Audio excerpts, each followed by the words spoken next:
all the Ionians hate the Noxus dudes. Yeah, I didn't quite understand what the League of Legends lore was trying to be half the time, and it was just the setup. It's like, oh, we have a world, so we're going to. Oh, heck, I didn't even know we're live. Look at that. Oh, Thank you. Jesus. Thank you, YouTube, for telling me. Get your pants on. So, hey, everyone, thanks for joining us in our impromptu YouTube live streaming. We had some technical difficulties the past hour, and I think it's working. I'm not seeing this on your home, by the way, so it's not actually broadcasting it. Oh hell, who knows? But we are live technically, so I guess that means. Oh, there it is. Yeah, it's. Oh, it is there. Okay, great. Because I had no idea. I only see the delay. Oh yeah, that's fine. Okay, as long as I can see the chat, and we can sit back and relax, and just enjoy the day before it starts. Because I had a nice freezing night last night, and I came home, my throat is all, well, it's not all groggy, but it's pretty rough. So I do apologize if my throat is not as clear and clean as it should be. And yeah, so thanks for joining us. This is UDP and me, and we're going to be rambling on about 2017, some movies, some games, and anything that crosses our minds. We're going to be monitoring the chat. We'll be answering chat or questions in the chat later. So if you have any questions, be happy to ask them, and we'll get back to you on that. So I'm going to be doing a video on fixing The Last Jedi because it's just nagging the crap out of me. And these fixes are so easy, a child could have come up with them. And that's the problem with what Disney or LucasArts or whoever owns the rights or is doing the creative behind these products, is it's designed for kids. And they have to keep that in mind. So the plots have to be clear. The storytelling has to be simple. It has to have clearly defined characters that they can relate to. And you can't have too many plot threads running around, which is kind of strange because that's kind of what George Lucas did with the prequels, but they were so convoluted that I don't know if kids actually paid attention to like government politics of the galaxy and all these trade federations like stuff. It was like, well, this is not really for kids. I don't know.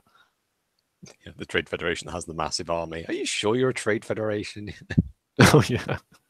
The funniest thing with I noticed in the Last Jedi was the Republic is in charge, so no one gives a crap. So if they're in charge, where's their gigantic Republican army? Where's their galactic wide starship, fleet of just like gonna wipe the floor with the remnants of the Empire? It didn't make too much sense that they blew up 5 planets and no one gave a crap. It's like, oh yeah, well, that was the Republic. It was just 5 planets in one solar system. Oh well. So there's no we won't ask for any help until the end of the movie when we're on our last breath, when there's like 20 of us left and they all fit on the Millennium Falcon. Yeah. Was that the that was the Force Awakens, wasn't it? We had what's it called? Is it Starkiller base? Yeah, it was a bloody moon or a planet. Yeah. It was like, okay, how did you manage to build this? Did you find it? What happened? Why is the remnant forces of the Empire seemingly more powerful now? We have less people and less resources. Let's build a planet. Oh, okay. It's like, surely the Emperor would kind of go, sir, wouldn't you mind using the Starkiller base? It can kill 5 planets longer. No. We've already put 2 orders down for the Death Star. We're still being paid or we still have to pay interest on our clone army, which we borrowed and stole from the Republic, which became the Empire. Yeah. We have to worry about all of our maintenance on keeping our clones happy, whatever they need to. I don't know. Is there like a shelf life on those clones? Like, do they die quickly? It was actually explained in the Clone Wars, computer thing that they did, which is actually pretty good. They've actually got like a life expectancy. I think it's about 10 years or something. Like, they've got accelerated age to them. So interesting. They don't last that long. At least that's how it's explained that. I'm not sure whether they've kept that as canon, obviously. But I think it's under. I haven't seen much of Rebels because it didn't really interest me that much. But like you see them You see some of the clones that were from the 212 that were the main focus of that, and they're all like old, like beards and very grayed out and stuff like that. Huh. Interesting. Well, I was always curious where that they were going with that and why that was brought up. Like, it's, oh, everyone's a clone. That makes sense. They must have some psychological training, so they're always in line, and everyone is going to be perfectly aligned, and no one's going to argue. So when you see in The Force Awakens, with oh no, the First Order just grabs people, and psychologically conditions them, and Finn wasn't really that psychological condition if he was having second doubts You see, of killing people. The thing about Finn is just that I unfortunately headcanoned him in a way of how like he was just literally like almost like a janitor, because I think that's what his role was, wasn't it? He was like a janitor sort of character. He wasn't an actual stormtrooper. He was just kind of pressed into service. I guess they needed more people. I guess I don't know. Yeah, it's like we need to do this op, and it's like we don't have enough dudes, so we're basically just conscripting everyone from the from combat support and combat service, as it were. So he literally could have just been sweeping, like the floors of Starkiller base, and then next thing you know, he's just suddenly pressed out there, going, "What the hell am I doing?" That would make sense if he went from janitor to stormtrooper. So he's like, "What? I don't want to kill anyone." So maybe their regiment of psychological conditioning and other training was just thrown out the doors. Like, oh no, we need people now. Go get them from wherever. And okay, that's what they did. We don't need someone to mop the floor. We need people to shoot people. Okay, let's do that. Maybe kind of headcan that. Oh yeah, as well. Sorry, Linsky just said that actually Poe Dameron was actually supposed to die on the crash landing when the crash landed on the desert planet. Oh, that would have made a lot more sense because it seemed like he did die. Because they kind of twisted it around. Like, yeah, Poe Dameron was supposed to get killed, crash land on the planet. That was supposed to be like Finn's journey or something like that, which I wouldn't actually mind. Like, you sort of see things from the other side, but you actually sort of see things like from the internals of being a stormtrooper and things like that. That would have been interesting, but alas, anything that's interesting, they kind of immediately scrap it. Well, people don't want that. That's a problem with these movies now, is that there's too many characters. And if you look at the original trilogy, there was the 3 main characters, and now we have like at least double that. And they just invent characters that then just get killed off for the sake of it. And you're like, why? Like, why do you like? There's Leia, there's Admiral Akbar, and then there's Vice Admiral Holdo, which all could have been one character, or all you needed was Leia, really. And like all these characters are unnecessary. All these plot threads are either unnecessary or and they're an antithema to what the plot requires. And that's kind of what happened with Finn and Rose, and how they went through this elaborate subplot to help, which actually ended up getting a lot of people killed. Oh, that's always nice, isn't it? It does. Like, it's just like, holy crap. There's nothing wrong with fail. Like, if their plot failed, I didn't care. But the fact that they inadvertently got everyone else killed is like, oh my goodness. Not only did you waste my time, I now hate you both. Because I'm sorry. Yeah, go ahead. I was going to say, like, I think this was one of my major problems with, STD, apt name for that, isn't it? Like, they wanted to have this character with a major flaw, and I was kind of going, like in most Star Trek and science fiction, that they always have the flying by the seat of the pants, the hairline kind of failure to success ratio, and it's like, oh my god, are they going to make it? Of course they're going to make it. But imagine, let's say you had one day where it doesn't work, and it completely, like, the big plan that everything hinges on just completely backfires and makes an absolute mess, and that's how that character begins. And then when I watched the pilot of it all, it's like, okay, we went from having this flawed character to a character which is enacting mutiny and has now just started an intergalactic war. Well, this is one of the things that I can see at a character like Kylo Ren, who's fairly incompetent throughout the series.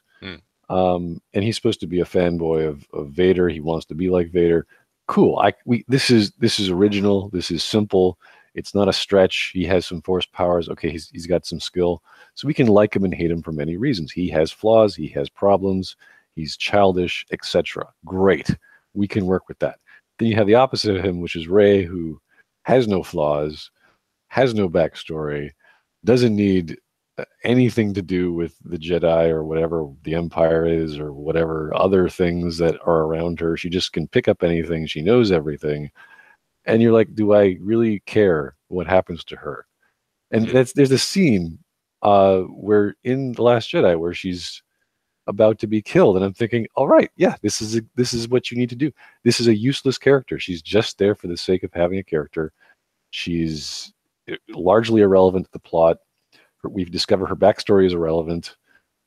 She gave herself, I don't know why, because she thought that Kylo would turn, and I thought she was gonna die. Everything was pointing to it, and you're like, nope. And it's that constant nope. That's not what's happening. Nope. Every moment, every scene of the story, not every scene, but every major scene, every dramatic scene of the story was like that. When Rey grabs her lightsaber and Snoke just bops her on the head with it. It's like, what? Like, what the hell is going on? I thought that was a joke, but I thought it was meant to be comical because how powerful he was. Same with Luke. He just doesn't really teach her anything, or if you consider having her breathe is a form of teaching, I guess. Doesn't really fight with her. We're doing space yoga. Oh God, yeah, breathing in space with Leia. Yeah, that's how did she learn that technique? Yeah, Luke taught her from afar, right?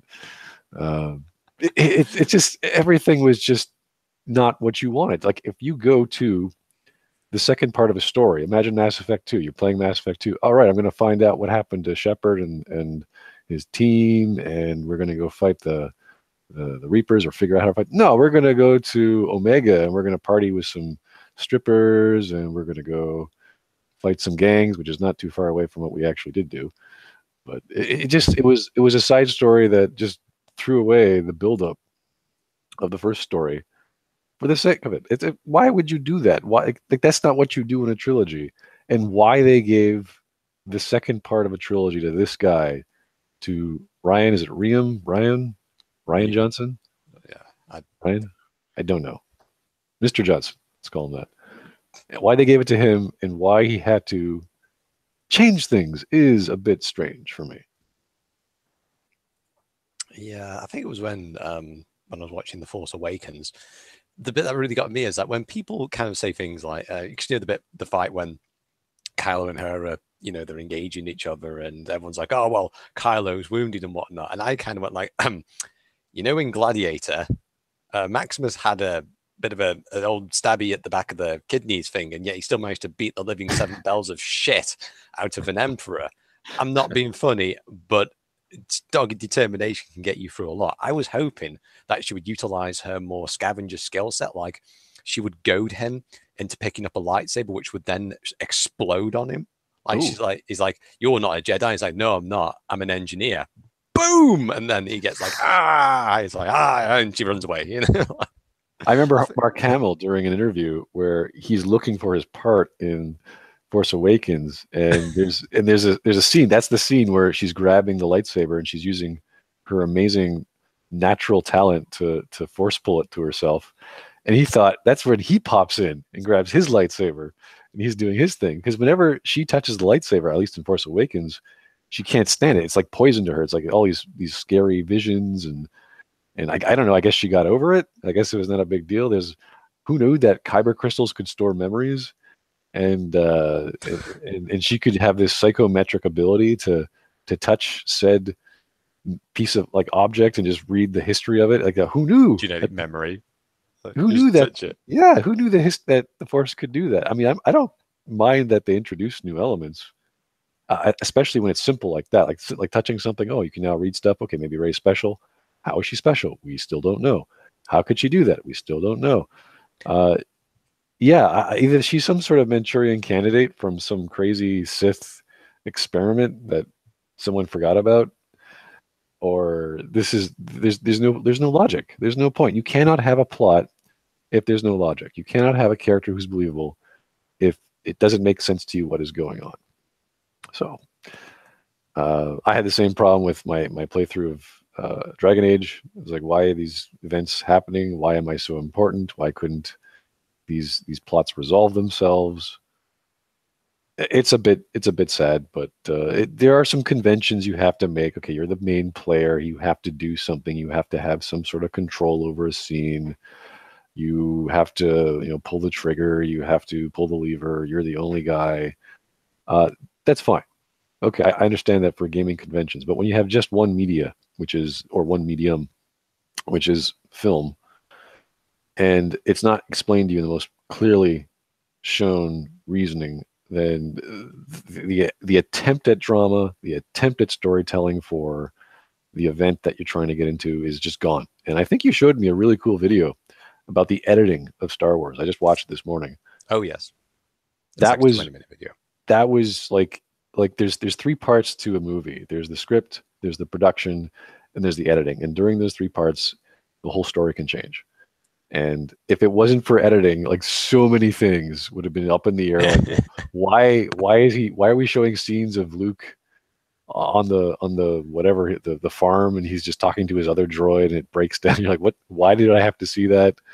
Why is he talking to a friend in a bar about joining the resistance and all this other crap, right? And you're like, yeah, we did not need to see this junk. We wanted to get directly to the character when he's necessary, and to allow drama to build up, as opposed to talking, like the scene with talking about Princess Leia's recording, like just the order of events, because they filmed it in a different order. Yeah. and they wanted the build up so that first it starts off, okay, he's introduced to the lightsaber, talked about his dad, a little bit of a flashback with what his dad was, and the problem with why he's coming to him now. And then he gets the message, and then he's like, hey, you should come with me, as opposed to the opposite, which you get the message, and then here's a lightsaber, da-da-da, hey, you should come with me. It's a simple substitution of scenes to make it more logical, to make it more, the pace faster, as opposed to going up and then down and then back up again. Just keep gradually increasing tension. Yeah, that was a simple thing to look at in editing that, good Lord, if it wasn't for those editors, it was his wife and the producer, I think it was, that were doing. Yeah, like if it weren't for those people, this is what I then have to think. Imagine giving a piece of crap like The Last Jedi, and the editor going, well, there's nothing here, and there's nothing in this scene, and there's nothing in this scene. You can scrap it all, and it'll be just fine. Whatever's left of the main plot is whatever. The slow progression of two starships, or no, a starship and a fleet, just sort of chilling. Tortoise and the turtle, just sort of, we're gonna get there. So doing The Last Jedi would probably remind me of the Simpsons episode where they do the is it Atomic Man and Fallout Boy, and the editor, like, they're trying to do the scenes, like, because Milhouse runs away. Not sure if you've seen that one. Oh, geez, it's been a while. It just reminds me, like, they're just editing the scenes together because Milhouse runs away, so they can't finish off, so they have to, like, edit him in. But you've got, like, these completely disconnected, disjointed scenes all together. But yeah. Okay, so let's talk about the news then, about yes, Star Wars in China. Is dropping 92%. I think I put a link in the description for about that. The Chinese just don't like Star Wars too often. It's been 1 week in theaters, and they dropped it for the most part, which is really sad, because it's China, and we like to impose our American space opera goodness on the rest of the world. And apparently they didn't like it too much because, well, the characters were apparently not very attractive. They weren't visually appealing. The story was, well, who knows?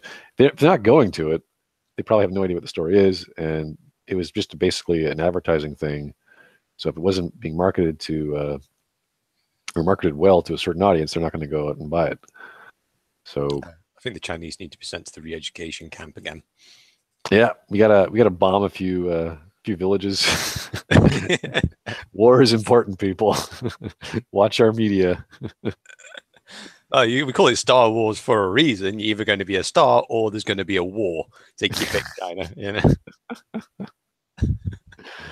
It's funny because I have some Chinese friends, family members and whatnot, and they're very, like, going to Hong Kong or talking to people from some other parts of the world. They're very practical. They're very straightforward. They're not here to look into the social, not whatever the social justice of the Western world is. They don't really care about that. They care about entertainment being entertainment, and what entertains them is good stories and good characters and attractive characters. It's fantasy, it's science fiction, it's whatever, and it has to be attractive. And if you're not doing a science fiction story with spaceships and stuff, you're like, okay, well, I'm not going to watch it. I want to be entertained. I want to be transported into another world where I can be the hero, where I can see the hero and he's doing heroic things. He's not going to be failing all the time.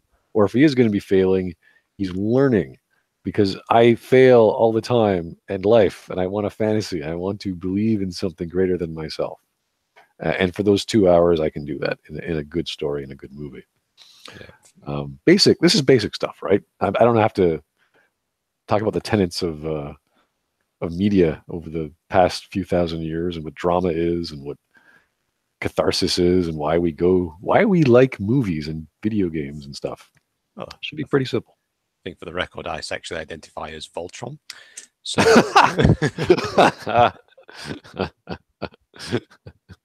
I require my communal lions to join with me, and we could have a good. What is it? What does Voltron do again? Defend the universe? The new series that's on. I think if they're on like season 5 right now on Netflix, it's like it's Defender of the Universe kind of thing. Not to be confused with what's the one now, Flash or He-Man or anything like that. So similar 80s kind of setup, it's like it's the universe, it's the entirety of the universe that I defend. Whoa. It's like that's a pretty big place to defend for one ship, Galaxy, maybe, sure, whatever. Universe, everything else, no, it's too big. Sorry. Oh boy. So yeah, I will be doing a video on fixing The Last Jedi. It's going to be fairly simple, but even with these basic fixes, the story will make sense. The continuity will not be broken, and I might tweak 1 or 2 characters, but I see nothing wrong with having Luke being a disheveled recluse. I have nothing wrong with that. It's just how it's done. See, the elements in the story are fine. It's how they're presented and how they work off each other, which is bad. So this is basically just fan fiction, but that's what pretty much the last few movies in the Star Wars universe have been, is just really bad fan fiction.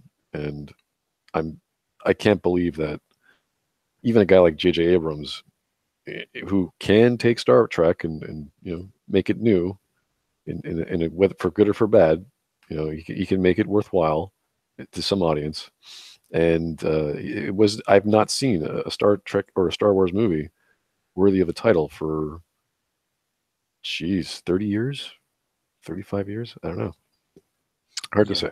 It's more regressed into like the gaming and the not regressed as in like a bad way. I mean, like, so it's gone into more of the talent's gone into like the gaming and the television production side of things, at least previously anyway, in like the mid 2000s, I suppose. Like, can you imagine? I'm just popping my head. Imagine giving Obsidian rights to Star Trek to make a movie. Like the writers would go nuts.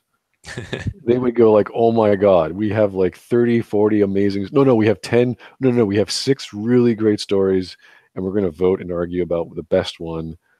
And they'll hire Chris Avellone again. He'll come in and be like, okay, this is what we're doing, and everyone bows down to him. And they make this golden script. And of course, there's all these bugs, and everyone argues again, and they fight, and they have a beer, and they keep fighting, and someone writes something down on a napkin, and they add this gigantic series of napkins to the script, and they finally type it out, and it's just an amazing thing.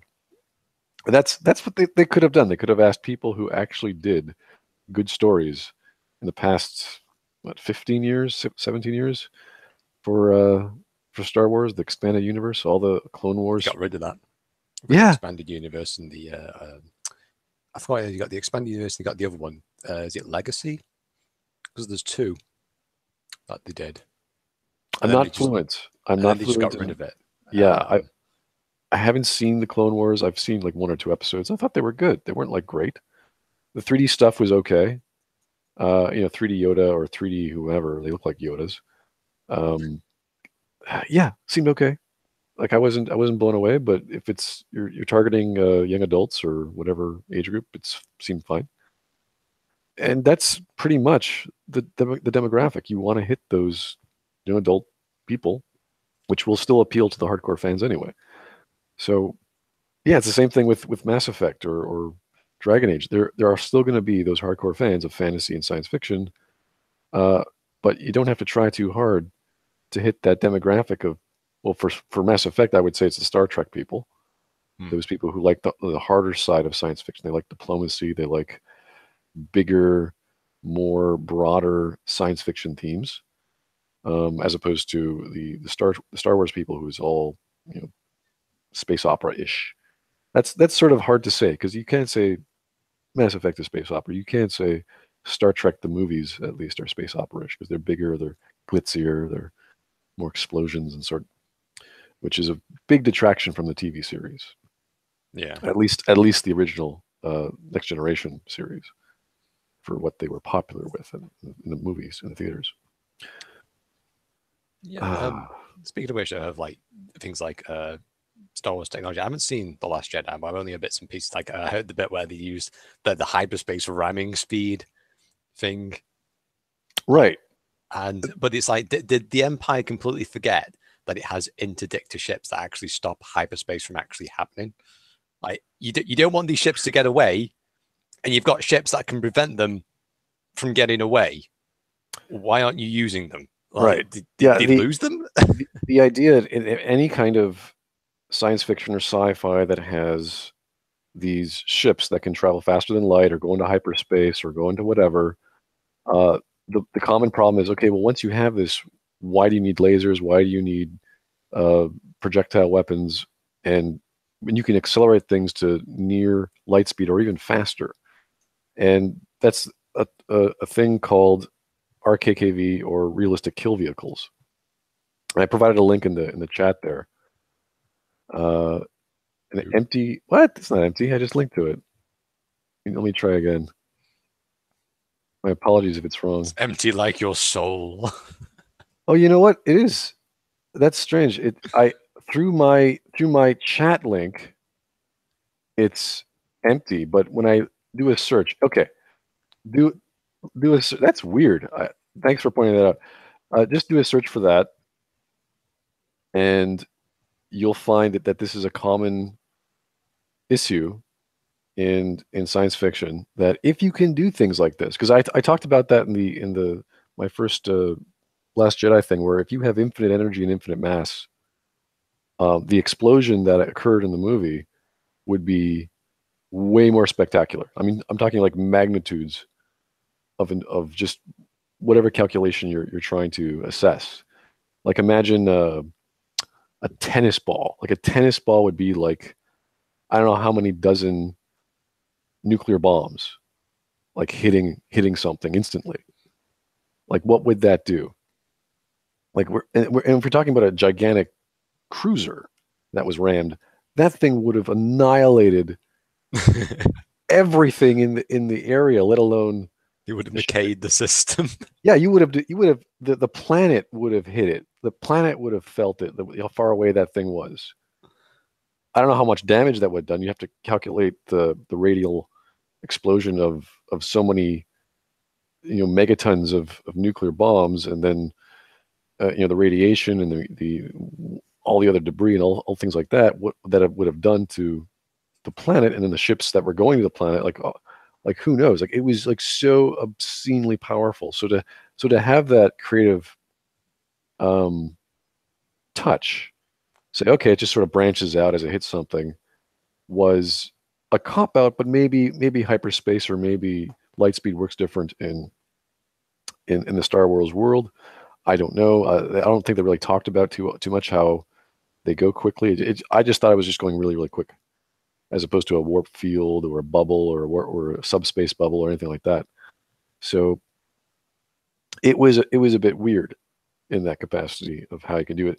And this same problem kind of exists in like Mass Effect, even though they do a very good job of explaining how kinetic barriers work, and the weapons themselves they use in fighting the kinetic weapons in the spaceships in Mass Effect aren't as fast as the ships that transport things.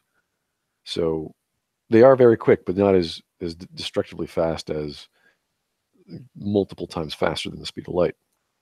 So, would a kinetic barrier do something? It would do something, but not much. Like anything that can travel that fast. So that they sort of explain it how it would take too much energy, and you need to calculate a certain amount of mass to go a certain amount of speed. So you'd have to essentially ram ships into other ships, and it's a very complicated thing. And then, of course, if we understand the lore, if it happens this way, which I still think it does, which you're opening a Mass Effect corridor, which is massless. So there is no mass. So that the equation is essentially zero. So you're multiplying nothing, and you can go as fast as you want. So there's nothing to hit. Or you're actually going through another dimension, or you're phasing through something. So that to me was good enough. And as soon as you saw that level of sophistication, you thought, okay, the Casey Hudson, whoever came up with this idea, he was an engineer. They knew what they were talking about. So that was always an unnecessary amount of information to explain something which, if you actually thought about, would then start making sense. Yeah, I think FTL and Mass Effect, you've got, obviously the Master Rails are the ones that create the massless corridors, whereas FTL for a regular ship it just creates a field around it that lightens the load so you can go so quickly. But because it's within that special field, you're actually outside of the, kind of immune to the relative time effects as you would do going faster than light. So you can still technically hit things. It's just the enormity of space. I remember when I was reading up about that anyway. So you can still hit things, and you can still detect things while in FTL. It's more like of an echo, if I remember this one rightly. You just kind of hear it. But like I say, because space is so flipping huge, the chances of you hitting another spaceship, space station, or even stellar body is so minimalistic. It's like it's going to be. It's not about Mass Effect Andromeda, where it's like, whoa, shit! Oh, look at that! What's this? Chekhov radiation just like spewing out of the hole. Now everyone's dead. we're gonna hit something. Oh, we better slow down. Okay, thank you, Mr. Lightspeed. It's like the break in Spaceballs. Yeah, you see him actually go over the not go over, but actually use the handrail. And whoa, we stopped very quickly. It's like, sure, we just have artificial gravity and all these other things, but that's fine. They can do some dramatic effects. The funny thing was, after watching The Last Jedi, I was like, okay, what the hell has Mark Hamill been up to? And I did a few searches on YouTube, and yeah, he's been in Star Citizen, and he did voice acting for Star Citizen 2 years ago, and mocap and all sorts of other things, and he's voices throughout the whole thing. And we watched. You gave me a link to like a demo gameplay. It was a pre-alpha alpha game. Holy crap! This thing was an hour long, if not more, of Star Citizen, and the level of detail to show the audience that yes, you are on a spaceship. Here's a big ass ship. Here are corridors. Here are people. Here are objects and doors. It's like, holy crap! Do people actually want that? I mean, it's awesome. It's awesome to be walking around in a spaceship, and it's this big place. Just to get, like, I was getting lost. Like, how do you know where to go? In walking around in the ship, just to get your hangar, just to get, zip your suit up, and you have to take your suit off, and you have to put your space suit on, and you jump into your cockpit, and that took like Half-Life, isn't it? You have to, you walk into Black Mesa, and you can go to the gun range, you can get to your HV suit and things like that, and if you ever played Half-Life or like the Doom 3 in particular, where that's very pretty much ripping off of Half-Life, where you pop around and you kind of explore the miniature complex of what you're in. Then you go to the bit where it's like, okay, now you've had your fun time, off you go, woof, away. So I think that's what Chris is actually what they're designing. But what really kind of gets me is that it says pre-alpha, and you can't help but look at your watch and kind of go, it's been 5 years. They can only show off pre-alpha footage. Ooh, Good gravy. Yeah, what's the actual release date? Is it 2020 or 22? No idea. Well, they keep moving it back. In fact, they've under the current agreement now, they've actually removed it back indefinitely. Oh my goodness. Yeah. So originally it was going to be Star System was going to be 2016. Then that's got moved back. The game itself was supposed to be out in 3 years from original conception, which would be 2017. That's crazy. Every time I see this website, I'm always like, oh wow, that's a beautiful done website. I go into it, it's like, oh, would you like to spend money? I'm like, what? Why would I spend money on a game that hasn't come out yet and whose Kickstarter is done? Wait, was the Kickstarter in 2012? I forget. It was a while ago. Jeez. Yeah, I think it was one like the earliest like popular starters, and they went, oh yeah, we're going to make this game in 3 years, and the main game that is, and then when they started doing the multiple studio things, because they had like 5 studios across it. They had one in South Africa, one in Austin, Texas, one in the UK. I think they had 2 in the UK actually. One got shut down, I believe. They had one in Australia, I think.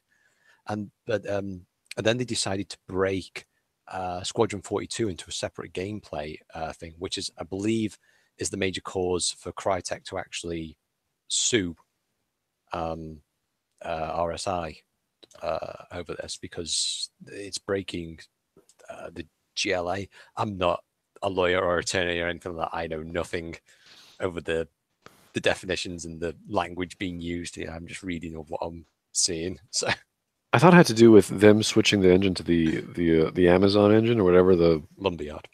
Yeah, which is still Crytek as far as I recall. It is utilizing the Cry engine, but it's just Amazon bought it off Cry, and then they basically made it into their own engine.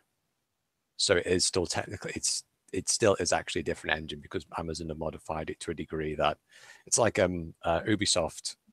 They still actually use Cry engine. It's just they just call it Dunya. It's still got like the original Cry engine code from like the first Far Cry, I believe. But it's just the Ubisoft have modified it over the years so much that it's actually pretty much a different engine at this point. So it sounded as if the Star Citizen team was bankrolling Cry to do their job. And then they said, okay, well, thank you for what you've given us so far. We're now going with Amazon's flavor of Cry. And see ya. And they're like, wait a second, that's not what we signed up for. We wanted to publish this, or we wanted to help develop this game with our tech. And they pulled the plug and they got pissed off, I guess. Yeah, there was another thing. So, because funny enough, though, one of the things interesting that you always have to read is Derek Smarts. You know, the guy who's wandering around the street with the Ender's Eye sign. You know, that's why I always sort of see him. But he was like pointing out and saying that Crytek, the agreement that they originally signed was RSI didn't fully license the Cry engine. They were going to do some kind of royalty system, like Crytek was going to get some money out of it, like a certain percentage out of it. But because they didn't, I don't know why. I don't know the agreement. I'm a bit confused on that. Well, it's obviously become a very bloated project. The scope, I don't think the scope has actually changed, though. Oh, it has. They originally were going to just do it as like a space flight game, and then they started wanting to do it as a first-person shooter, planet-side exploration. I thought that was a stretch goal. I thought that was like part of the project. When they got the money, you ever noticed that when the money started to come more and more and more in, the goalposts started to get moved. Oh, really? So yeah, there was like a lot of things that they were like, they had like a core idea, and then they went, okay, great, we've got this money. Then we're going to make Star Marine, and we're going to add in all these other things, and so they've made like 3 separate gameplay modes, and now they're trying to put them together, like. So I don't know how they're gonna. I don't know. It sounds like generic sci-fi space flight game, and we'll just keep adding stuff to it because we have the money to do so. That's about it. That's what it looks like. Because when I saw those prices, like tens of thousands of dollars for a digital, like one digital ship, I was like, what person in their right mind? I mean, it looks like a great product, but you can't just keep creeping a product or a project just because there's resources. It sounds as if there's no limit to what these people want to do, and they're eventually going to hit a limit. They eventually will run out of money and go, oh, we got to actually tie this up. And this is a problem not only in software development, but in life. If you just sit back and, oh yeah, I can wait until tomorrow to finish my project, or I'll get back to sweeping the floor when I have time, or you're never, nothing's going to get done. So I saw this project on the Kickstarter. I was impressed with the YouTube, like the pitch video. They always have a pitch video. This was a long time ago, before they had other standards in place for Kickstarter projects, where you have to have a demo before you pitch on Kickstarter for video games. At least you can't just go, hey, give us money. You actually have to have a working demo, and you have to provide it to people on the page before you can get approved. So when I saw that, I thought, holy crap, this looks beautiful. Like the demo was, there's a hangar bay, you're flying out into space. I don't know if that was real-time footage. I don't know if that was pre-rendered. I had no idea. But it looked not too good to be true. It just looked gigantic. It was like, holy crap, this is going to be ridiculously huge. And at the time, I was like giving like $5 here, $10 here to little games, and most of them panned out, which is pretty cool for Kickstarter, at least. Some of them are still in production, like little RPG Maker games, which I'm still waiting for, but they look good. Like I like little creative projects. So when I saw that, I was like, oh, that's amazing. I don't think that has a chance in hell. Because it has to, in order for it to work, you need like millions and millions of dollars.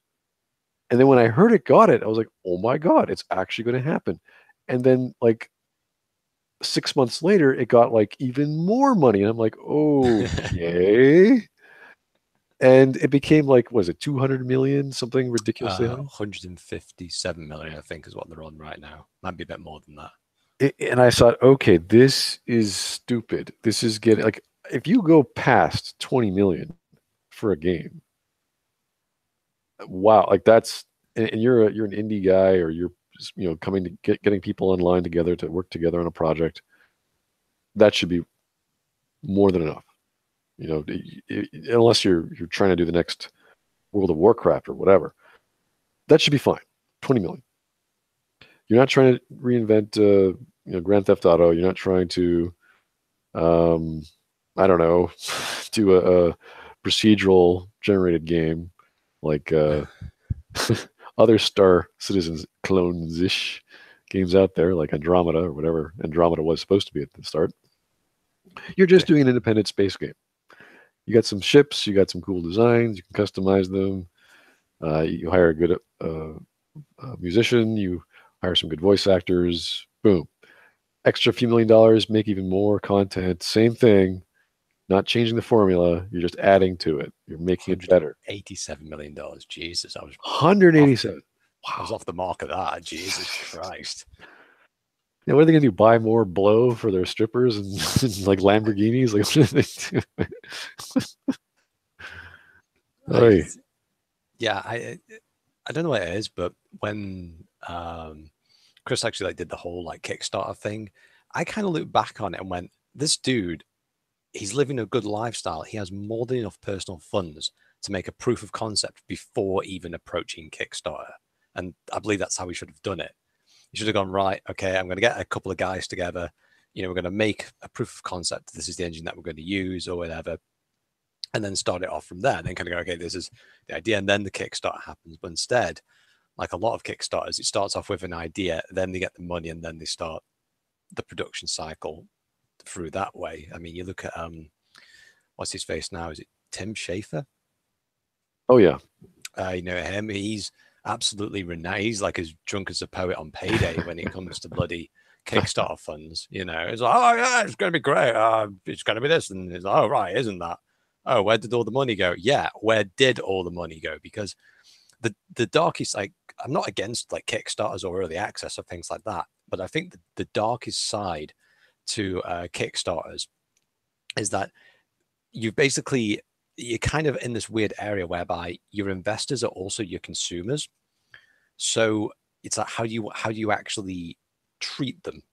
You know, are you treating them as investors? Like people who put down like $50,000 into a bloody game, are they an investor or are they a consumer? Because they are paying for the game's production, obviously, but the game isn't out yet, so it's still in development. It's not like, you know, you originally get like, you know, a deal with a publisher, they give you $30 million to do the project, and then you make a product, sell it out, gain a profit. You know, I kind of got the feeling that this is just like an easier way, just simply not go through a publisher and not having to pay someone back. Really, if anything goes belly up, that's Well, yeah, darker that side. brings up the nature of how crowdfunding is and how it's changed. And you're talking about Tim Schafer. I remember when Fig came out, and if you want to give money to a game on Fig, you can actually spend like, I don't know, $1,000 minimum and get stock in that, you know, the money that that product would make. So yeah, that's a good idea, but I don't think anyone wants to go around spending thousands of dollars on a game, on a pitch. Like maybe like for Eternity 2 or Pillars of Eternity 2, like that's okay. You know these guys, they've made one. If you liked one, great. And if you have the time and money and you're working your job and you're coming home, it's like, I can invest $1,000 in something. Why not? Yeah, spending $1,000 in investment is usually a good idea. In a game project, who the hell knows? So it sounds more reasonable to a sequel to a game which did okay. And if you believe in the project, then you know, do what you want with your money. I'm not going to tell you what it was the wise choice, but in terms of investment, $1,000 is, yeah, it's a minimum. It's kind of like a standard practice. But because it's not dealt with a bank, it's essentially you're playing the stocks, but it's one project. So I don't know if that's a good idea or a bad idea. For me, I never really got off on the Pillars of Eternity game. I thought it was a great production. I thought the social media behind it, like the schedule, the updates, all the feedback, the forums, those were all great. The final product was not what I expected. As much as I love those games, as much as I love Real Time with Pause, and Obsidian is really a great company, it did not feel like the quality I was expecting. Hmm. And the dev notes that we got. Now the dev notes from Pillars of Eternity 2 are still great. The feedback is great. So I'm still looking forward to it. I'm just not personally interested in the continuation of the game and the story and what have you. So I'm glad that a platform like Fig exists. I just think that it's not the best solution to crowdfunding, but it's probably better than, like, I'm looking at on Fig right now. You got this Pillars of Eternity 2. It raised 4,400,000. You know, Psychonauts 2, that raised almost close to 4 million. That was like 2 years ago. Phoenix Point, no idea. I think that's one of those. Was that like the Dune-ish kind I of game? don't know. I They were, haven't really been keeping up to date on Kickstarters, really, unfortunately. So. yeah. There was a game that I can't remember the inventor of Syndicate. I think it's Phoenix Point. Oh, That right. looks that looks very like it looks very interesting. Well, they got a guy from the old Bullfrog Studios. Jesus, that's pretty cool. Yeah, like there are some projects out there that look cool. I remember all these attempts at doing a Vampire the Masquerade MMO or using the White Wolf IP to do so. Oh, yes. I remember And CCP Games were going to do that, weren't I they? thought, I got canceled, and Yeah. there's all these startups, and like, okay, fine. Like those, they look, like in theory, they look interesting. I wouldn't want to put money into it, and you have to really like that's when Kickstarter first started doing games, and they started saying, okay, I'm the creator of this. Like they have like 10 years of experience. They've done games before of genres you enjoy. It's like, oh, I want to give money to that, and that makes sense. It's like, yeah, of course, these guys are geniuses. And I gave money to the what was it? It was like the creator of X-Wing, of TIE Fighter, and he wanted to make his own stuff, and it didn't pan out the first time they did it. So I was like, oh, too bad. I actually interviewed one of the co-producers of that on YouTube, and I think they actually, the second attempt they actually did it, so they kept going. The best success I could ever say of Kickstarter came about through I'm trying to remember jeez, what's the name of it? Not Hong Kong, Dragonfall, Shadowrun. Oh yeah, I got that. I Yeah. I love that game. That was such a beautifully done game. The art, the sound, the story, everything and for what you got, you got a great product. And thank God they made a sequel because they should have. Even though it wasn't as good, I actually preferred the original. The characters I thought were better. But such a nice world, a colorful world, science fantasy. It was just as beautifully done. Even though if it was just turn-based gameplay, that's fine. I'm not too picky when it comes to combat, unless it's part of the lore. So yeah, it can work out. You have to be careful Kickstarter, but a lot of people don't like Kickstarter anymore because of what happened. I Star think it's Citizen. yeah, it's just you just have a couple of bad runs, and then suddenly everyone's against it. It's like no, it's just you just have some bad Kickstarters, and that's it. It's like how many games have actually been cancelled Right. by publishers that have had many years in production. Like what was it? Prey, the original sequel to Prey 2. I think that was 3 or 4 years into production, and they just cancelled it. It was it's like, Yeah. so the team were like they must have spent at least $30 million. And they went, Well, no, no, I don't know how much they actually spent, but it looked like a high quality production because this was a like 2011 release, I think it was. So that's when you talk because this was like Bethesda, so you're talking $30 million because that's nothing as well as that people tend to forget the difference between like production cost and then overall cost. Like Mass Effect Andromeda cost $100 million altogether. It's just everyone says that it was $40 million. No, that was just for the production side of things. It was $100 million for the research and design, take it or leave, if you want to call it R&D, and obviously the non-existent marketing that proceeded on that game. So there's a lot. So I think it was $30 million in its entirety, wow. which is still a lot. That's like oh geez. But Yeah. for a production company like say Bethesda, I guess they can make up for those shortfalls because other products are I'm going to. still hung up on Tides of Numenera. I thought that was going to be the next coming. Oh, they're going to bring back Torment, or they're going to do something like Torment.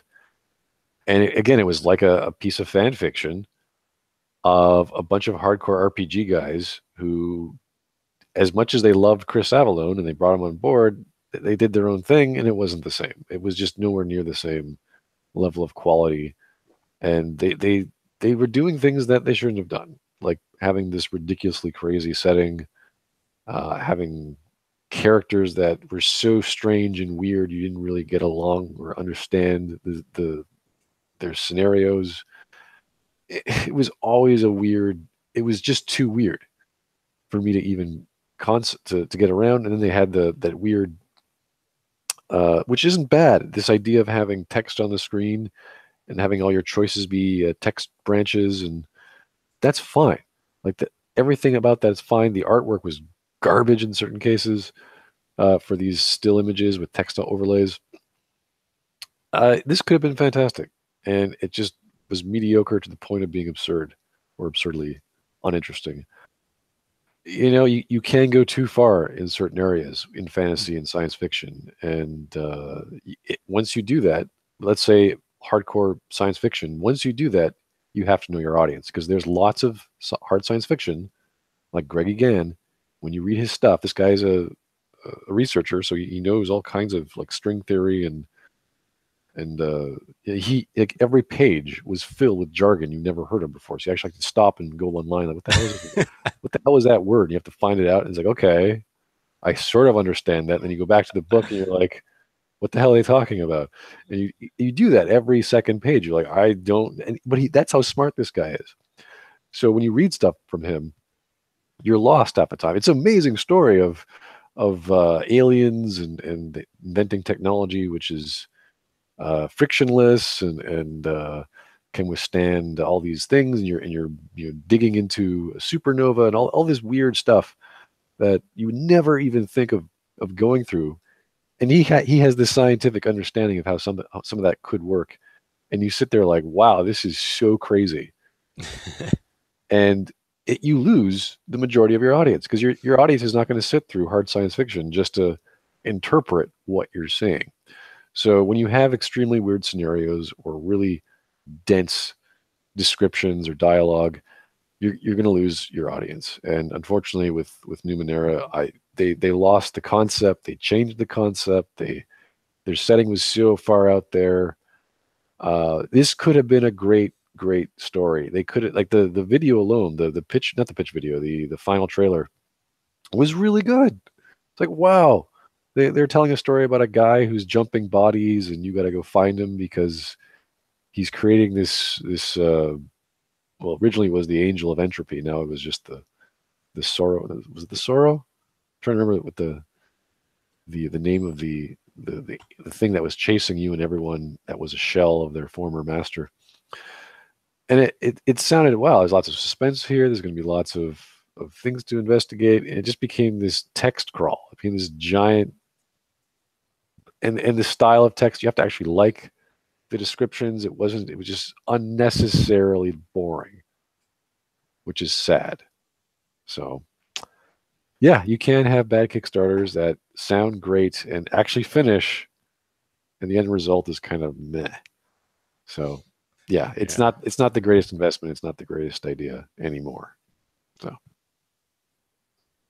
but yeah, I'm looking forward to some Kickstarters this year. I talked about it in my latest video about Iga or Igarashi doing next Castlevania clone, and it looks okay. Some of the videos he's been showing people are okay. They're not amazing. They're just like, oh yeah, he did a good level design, looks great, good animations on your main character. But other than that, nothing else. No real great enemy design.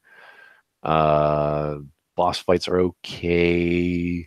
Music's okay. Like they have the right talent. It doesn't quite jive together like the way the Castlevania did, because Castlevania still one of my favorite genres, or my games, really. I call it a genre because there's just so much that came from it.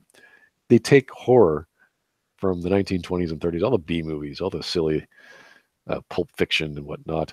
Take all the lore and mythos of all of that, every piece of fantasy that you could think of, and slam it together into a game.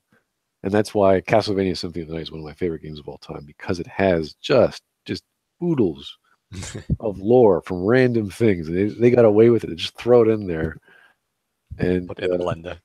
Yeah, no, they really did. It was just like, oh, why is the sword from The Hobbit in here? Like, why? I was stinged. Like, oh, okay.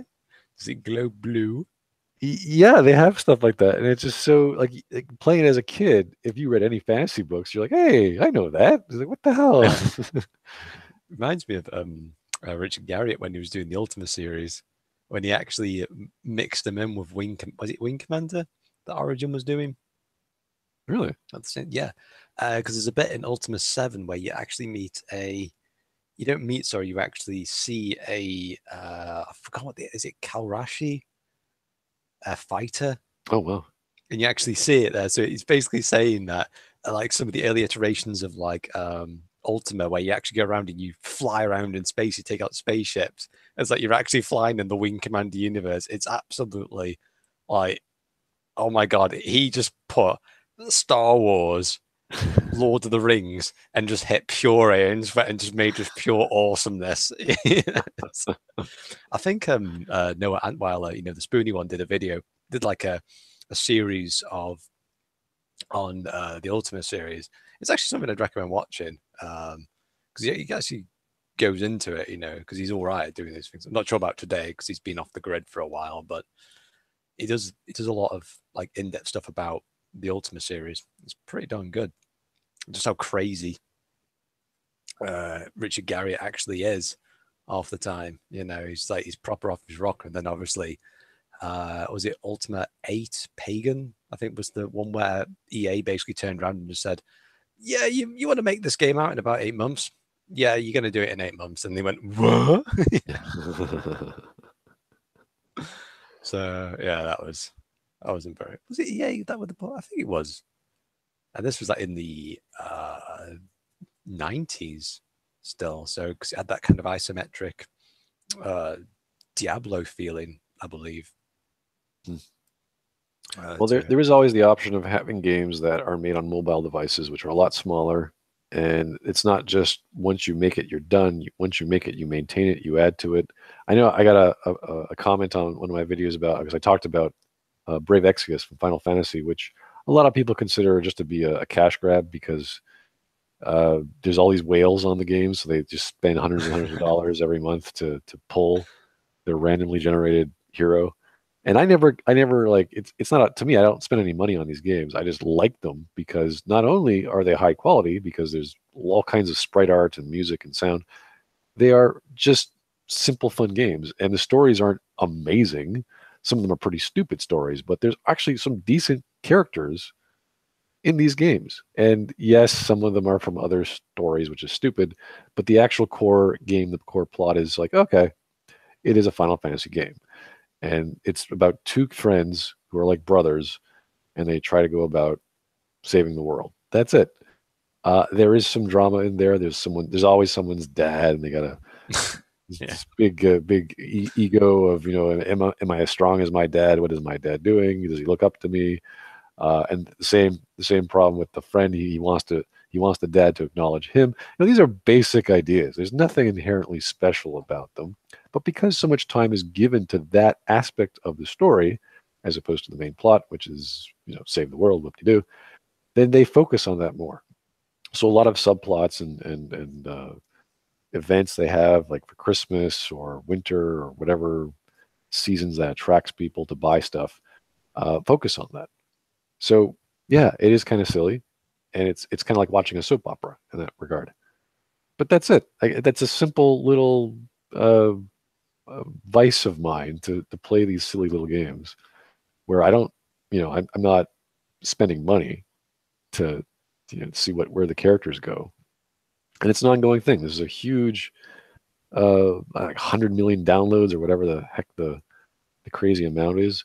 These are like comparable to Western or European games of what's that Kate Unslet thing she's always showing off? It's basically Clash of Clans, or I think Arnold Schwarzenegger was always doing videos back last year.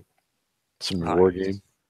I don't remember, but yeah, they're just they're silly, fun games. I don't play those games. I just play the one because there's no time really to play all these things. Anyway, I think we've rambled on enough. Let's actually go to the chat and answer some questions. What do we got here? Kingdom Come. You know what? It looks good. I think the developer's cool. He's been very good on Twitter, and he's a smart guy. He's a gamer. I think it looks great. It's not my kind of game. Like I'm not personally interested in it, but it does look cool. It looks like there's lots of good voice acting, lots of good cutscenes, very practical, no magic. You're just a guy trying to get by. You're not trying to save the world. It's just you in medieval Europe, I think. So yeah, I'm awesome. It looks great. What's my opinion of the Halo series? I haven't played it too much. I remember back in college when it was there, but I played some multiplayer maps, and that was about it. Looked good. I like the gunplay. That was it. Don't know anything about the lore. Yeah. The lore was simple in 1, 2, and 3, and then they kind of messed it up a bit in 4, which was that Guardians or? I saw some RTS. I thought that I'm a fan of RTSs. I didn't actually play it, but it looked cool. So yeah, looked good to me. What would it take you to get to read Mac Walter's Mass Effect comics? Jesus. Holy crap. I read the one with Liara, and I was just traumatized. I was like, this is the worst thing I've ever read. And the fact that I knew something about Liara was just made it worse. And even if I didn't, it would still be pretty bad. So I was stunned. I was like, holy crap. I can't believe someone published this piece of crap. Like you can be scene by scene of that 4-part comic, which explains the recovery of Shepard to Cerberus. It was god awful. Where's Shepard's brain? Yeah. What have you done with Spock's brain? I'm a superhero. I just love it when you have to like buy supplementary material for something that had to be explained in the product itself. It's like, no, I'm not doing homework. I'm sorry, screw you. I'm not doing it. I hate that crap. Oh, wait, I say when you read the wiki, nope, stop, nope, no. Liara was an adorable, charming, intelligent, mature alien blueberry chick, and she should have stayed that way, unless there's some reason why she shouldn't be, and there was no reason aside from her just being crazy evil. Revenge! I must get revenge. Why? They have my friend, so he's still alive. You didn't kill him? No. Oh, so you want to save him? You don't want revenge? This? Yeah. Okay. You ever notice like a character's relation to evilness? Their breasts actually get bigger. So I should pay more attention. I've never actually made that observation. It's like Mass Effect 3. It's like, Liara went from kind of, normal kind of looking to kind of, like, well, they obviously mature in ethics and morals as opposed to physical attributes. So I guess it goes hand in hand. So yeah. All right. Next question. JRPGs. Oh, I love JRPGs. What are you talking about? I haven't played any in a while though. So obviously I know Final Fantasy. Persona 5. Persona 5 I have not touched. It looks absolutely amazing. And I love the Persona series. I love Shin Megami Tensei. I think Atlas is a great company. They're obviously the guys who get stuff from Japan, or they make stuff in Japan and they try to port it to American shores, and that's totally fine. I haven't really touched them though. I have some old 3DS games I've been playing. I like the Valkyrie Profile series. I like the Secret of Mana series. Of course, there's the Square Enix and Squaresoft stuff. I haven't touched Dragon Quest. My brother does. He's a big Dragon Quest fan. My brother's the bigger Japan file than I am. He goes to Japan once a year. He brings home all this Kit Kat, all this, Japanese scotch and stuff that I would never get in Canada. So yeah, he'll buy like Japan games I can't actually play, but he has a proper mobile. What is it called? Not 3DS. It's whatever the Nintendo mobile is, and he actually plays the Japanese games. So that's where I get my Japanese gaming content from. I think he really liked Bravely Default.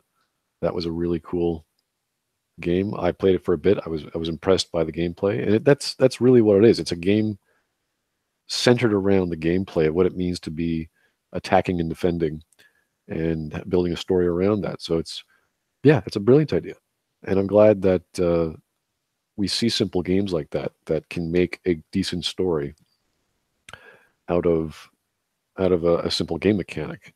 No, I didn't play it too much, so I don't know how good the story was, but it made sense. So if you can make a game with a story that's simple enough, beautiful.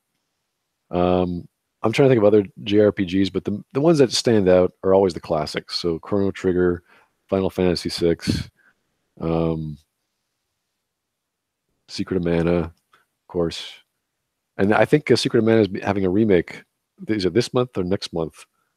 They're giving it 3D graphics. I don't know when it's coming out exactly. But yeah, I'm excited for that. All right. Xenogears. Oh my God. That's a very dangerous word in my world. Xenogears, if you don't know, is kind of the brainchild of the team who made Chrono Trigger. And it's like taking really great ideas, tweaking them to obscurity, throw in some giant robots, throw in some religion, throw in some weird transmigration of soul bullshit, and I don't know. I can't. I do remember the endings, or not the endings. I do remember getting to the ending of Xenogears, it being this, because it's turn based, right? So when you see these giant robots standing off against each other in like battle poses, you're like, yeah, I don't really believe in this anymore. This is getting a little silly.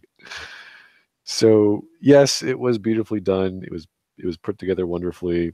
I liked some of the scenes. A lot of the combat was stupid. Instead of pressing X to fight, it's X X X X. Ooh, like it wasn't too much innovation. The anime cutscenes were weird. It felt more like a Neon Genesis Evangelion game than it did an RPG at times. So yeah, Xenogears is, and that's the only thing I can tolerate. Just the first Xenogears. Don't even get me started on the Xenosaga crap. That is the worst example of Japanese RPGs I have ever seen, and oh, I can't even tolerate that stuff. Deus Ex Mankind Divided. I will play that game this year sometime. Um, Not sure when, but I really Steam do. sale be at like Yeah, 90% off or something yeah. like during the summer, I believe. I have a few fans of Deus Ex, and they wanted me to do it as soon as it came out. I was like, oh, I'm too busy. Da, da, da. But yeah, I do want to get to that. So that's on my radar. Secret of Mana remake will be released late February. Thank you very much. Yeah, again, it's Secret of Mana. You can't go wrong. And if anyone knows the history of Secret of Mana, it is not the game we should have gotten. So I doubt they're gonna add all that extra stuff. It was a lot more adult. It was a lot more mature storytelling with the princess and her lover and what happened to them and how the sprite was involved. They cut a lot of stuff out. But man, that was such a great game. And of course, if it's an RPG, it's from SquareSoft. That's perfect. Throw in multi-tap, 3 people playing at the same time. I actually did get the multi-tap. I rented it with a buddy of mine, and my brother and my friend played it. And it was so much fun. It was like the idea of having 3 people on the screen at the same time in an isometric overhead perspective is just, it's crazy fun because everyone's charging up their weapon and they want to. You're like, don't kill it. Let me use mine. And everyone's like, no, let me do it. And it's the big free for all of like finding candy and opening up chests and like picking up chocolate. It's like just this silly little game that was so beautifully done, and the music is absolutely fantastic. I still have the music track on my desk here. I've had it ever since, next to Symphony of the Night. So yeah, no, it's just absolutely beautiful, and I'm looking forward to that. Do I think David Cage is a good writer? I haven't read anything by him, so I don't know. But in terms of his games, What I games did he think do? David Cage. Yeah. He's the guy who did Heavy Rain and Fahrenheit, I believe. For Oh, right. Okay, got you. Sorry, it's just been ages ever since I hear Fahrenheit. I'm just like, all right, okay. Sorry. Yeah, he wants to do a lot of big twists in his games. He's kind of like the Shyamalan of gaming. He wants to have that big twist, and then the whole story changes or the whole game changes, and that's impressive. It's also a horrible idea. So, uh, I haven't played Fahrenheit. I can't say I haven't played Heavy Rain. I haven't played any of his games, honestly. But what I've seen is like he really wants to tell a story, and he has no one holding him back. It's kind of like a smaller version of Hideki Anno and Hideo Kojima. Like these guys are they're really passionate. They really know their craft, but there's no one holding them back, which kind of brings us back to the story with George Lucas and having a good editor. And if it wasn't for those editors, it would not be as good as it is. And that's the same problem with Metal Gear. It's the same problem with Neon Genesis Evangelion. Without a second opinion, without a guy to say, wait a second, what the hell are you talking about? Why are there giant robots doing this? You know, why are we talking to a fetish floating telekinetic dude who can read our mind? Like what is going on? So unless you have a person to hold people back, then these geniuses are just going to keep being geniuses. And by genius, I mean a guy who keeps making stuff, or a guy who has a hammer and he just keeps hitting things. So you have to corral, you have to hold these guys back. So guys like David Cage, I'm probably not too interested in his work, and until I actually read his scripts or read or play through the game itself, I don't know if his stories are any good or worthwhile, personally. All right, guys. Anything else? If there's anything else, you got any questions, just go ahead and ask them away. If not, I appreciate all your time and listen to us. And yeah, I will eventually get around to playing Mankind Divided. And I will get done that wonderful video on fixing the Last Jedi in between the Dragon Age Origins plot analysis. Do I like Neon Genesis? I like Neon Genesis up to, I think, episode 14. Or 15. I don't remember the exact number. It's when Shinji is on the train and he's just sort of contemplating what to do, and he's going back and forth on the train, and he just gets to the end and he just keeps going. I think that was a really good episode, but after that, it just went downhill, and I just forgot about the rest. Who's my favorite Star Wars character? My favorite Star Wars character is the same as yours. I think Kreia is Palpatine. I think Kreia is the best female in all of video gaming, let alone Star Wars. She is that good. Who would you choose to show your face in your recent video? Whoa, why? The only reason why is because I was playing around with my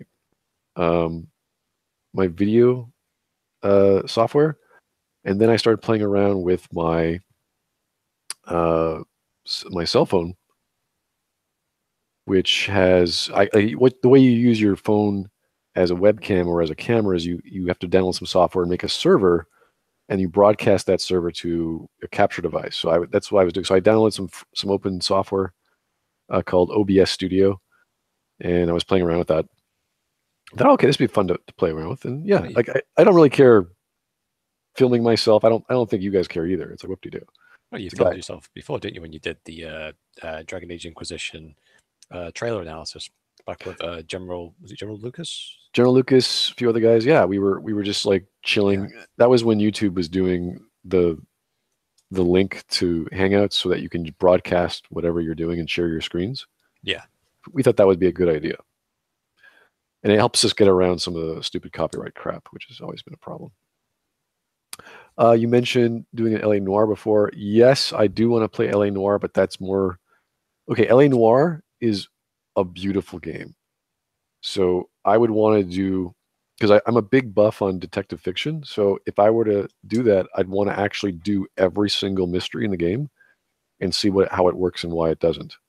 Because I bet you any money that there's lots of holes in those detective fiction stories that LA Noire is, because no one just does detective fiction and gets it right the first time. So I'm assuming that no matter how good the production value is, no matter how good the tells are for like, oh, this person's lying or not, there's going to be a lot of logic jumps or logic holes. So, and that's even in the great stories of, Raymond Chandler and even Agatha Christie. They have a lot of problems with some of their stories, even though they're amazing. They're one of the best in the genre. What else? Because I'm good at reading and understanding of problems in media, you enjoy video games and movies, or enjoy them less? I wouldn't say that. I'd say I enjoy them more. Because I can appreciate when there is a problem, and I can see whether or not the creator or the creative team worked around that. Because if they don't, then it becomes a laughingstock, as you see in any B movie or any plot hole. So, do people do things differently with tropes? Sometimes. And if they hit them head on, how did they get around it? So it's always nice to see how certain things are made better. What else we got here? Okay, I think that's everything, unless there's anything else, guys. Thank you again for your time. This has been Ultimate Delicious Pie and myself talking about games and science fiction and Kickstarter and all sorts of lovely things. And I appreciate your coming out again and short notice, this cold, freezing weather, or in your case, just being huddled next to your computer. I'm sorry, I don't know what narcosis is. I've never heard of it. Have you heard of narcosis? I never heard it either. Okay.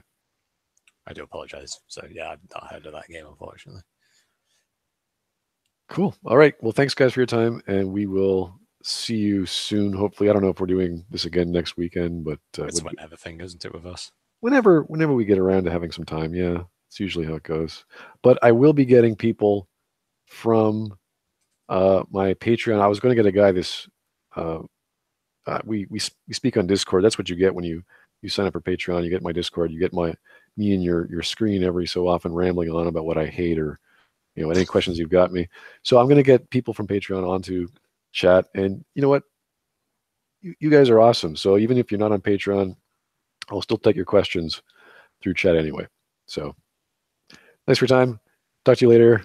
And hopefully my videos will not piss you off in the next few months or so. Because I've lost a lot of subscribers the past month because of my opinions on, well, whatever. I don't even know exactly why they unsubscribe, but it's not a big deal. I don't mind too much.